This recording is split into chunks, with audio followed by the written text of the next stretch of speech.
Willkommen, bienvenue, welcome. My name is Carola, and today I'm going to talk to you about life in the 9th Arrondissement of Paris.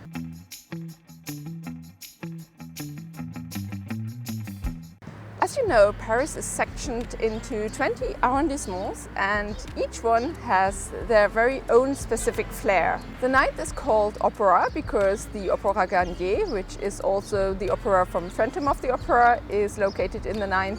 You can actually visit the opera, and I have done that. There's a video about that. So it goes from down Opera right up to Boulevard de Clichy, which is touching the 18th. I'm currently sitting in a little park in the 9th. So when I came to Paris, I first lived in the 17th and I made a video about that. But then in November 2018, I moved into the 9th. Then I lived here for the first lockdown. And then in August 2020, my landlord decided to sell the apartment. And so I had to move out. And I thought, well, I know the 9th, I want to discover others. So I moved into the 8th.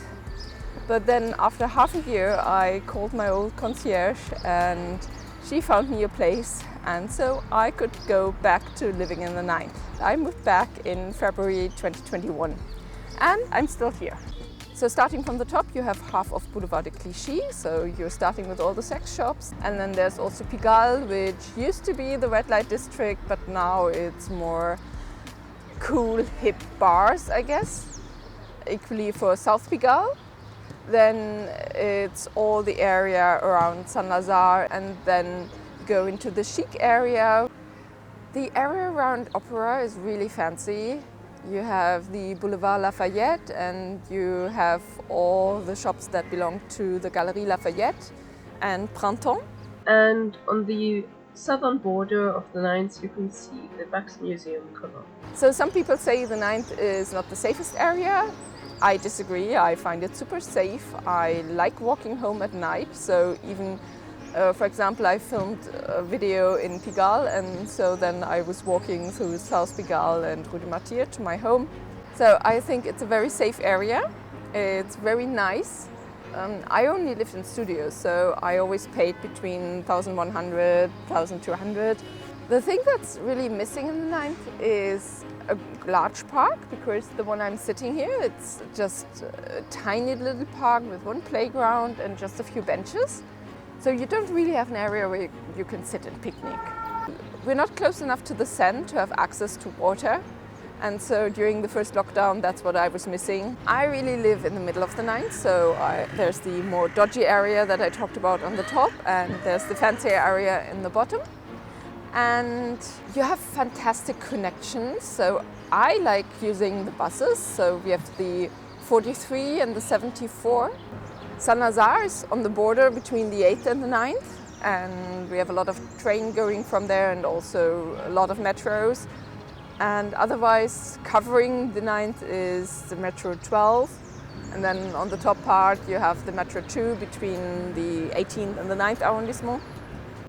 I live near the church Notre-Dame de Loretz, and this area used to be in the 19th century where the Loretz were. So that was either a prostitute or it was someone's mistress, where you pay for her to have an apartment but not in the fancy area. But that changed a lot, and now the area is really, as they say, up and coming. But that also means that there are not that many, these French families that trace their names back to the 17th century and have lived in their apartments for hundreds of years. If you're like me and you have problems with milk, or maybe you're vegan, then you find a lot of options around here. So, for example, the restaurant Cloud Cakes just opened their second shop around here. And generally, in the coffee shops around me, you can always ask for vegan milk. Rue du Martyr has a lot of these tiny restaurants, and some of them are takeaways and others are sit-ins. The 9th is also a great place if you're looking for bio food and are willing to pay a certain price. You can also find lots of tiny theaters with just a small audience in some of the back streets of the 9th. I also liked how many supermarkets were around. I don't think there's a street in the 9th where you don't have a supermarket nearby. which can be different in other arrondissements. I hope you enjoyed the video, and if you are planning to move to Paris, then consider the 9th. And I hope you liked the video. Please give it a thumbs up, comment down below. See you next time. Bye!